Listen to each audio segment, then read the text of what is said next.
Final afternoon in her home village, Enderby, near Leicester. It's summer holidays, and Dawn is helping out at the village newsagents. You got my wages?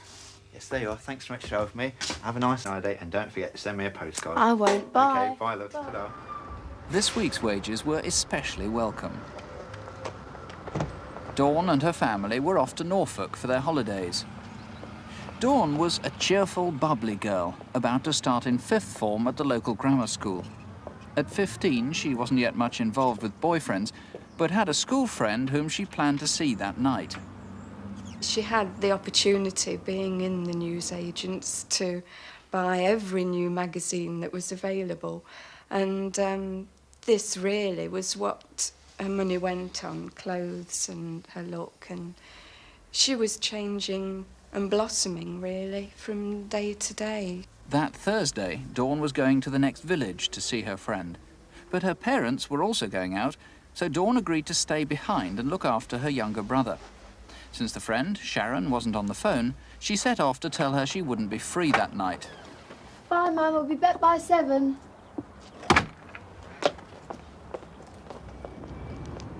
Dawn was seen on her way at about 4:15.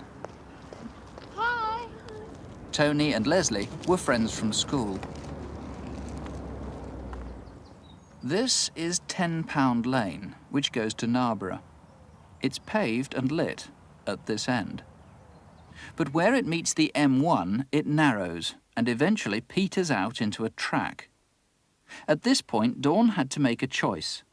She could go either left across the motorway on the footbridge and go past the radiator works down to a dual carriageway, or straight on and down the track. I always used to say to her, now, I would hate to think of you coming down here on your own in an evening.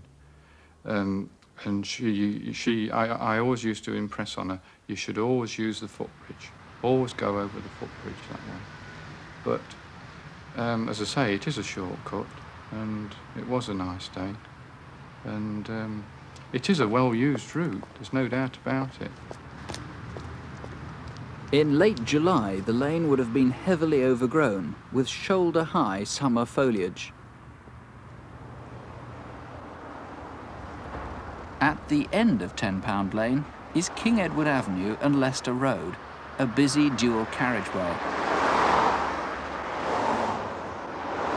It's now about 4:25 p.m.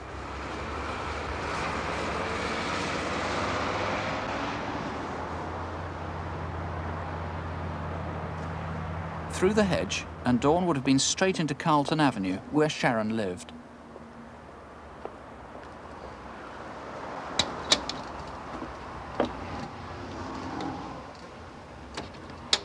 Hi, is Sharon there? Oh, hi, no, she's just gone down to the phone box with Sue. Oh. Perhaps you'd like to try Sue's house. All right. Thanks. Bye. Bye.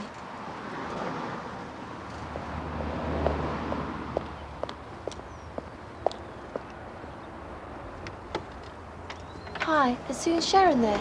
I'm sorry, love, they're not here. They've Oh. probably gone for a walk to the village. Why don't you go and look for them? All right then. Thanks. Bye. Bye.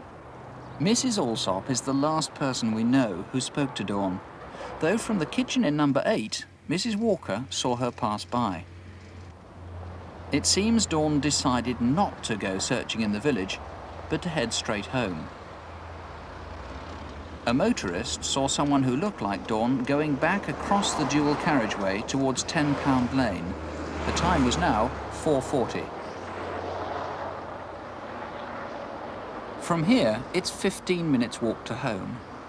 It was a lovely July late afternoon, though there was a shower at about this time. Dawn got within 100 yards of where the track becomes an open pathway.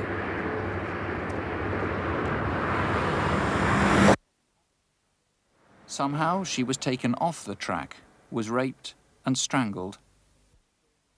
Two separate events suggest Dawn died between 5 and 5:30, the time she should have reached her home.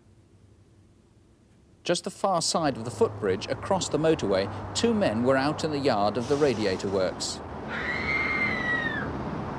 The sound seemed to come from the direction of 10 Pound Lane. At 5:30, two motorists saw a man run across the road from 10 Pound Lane.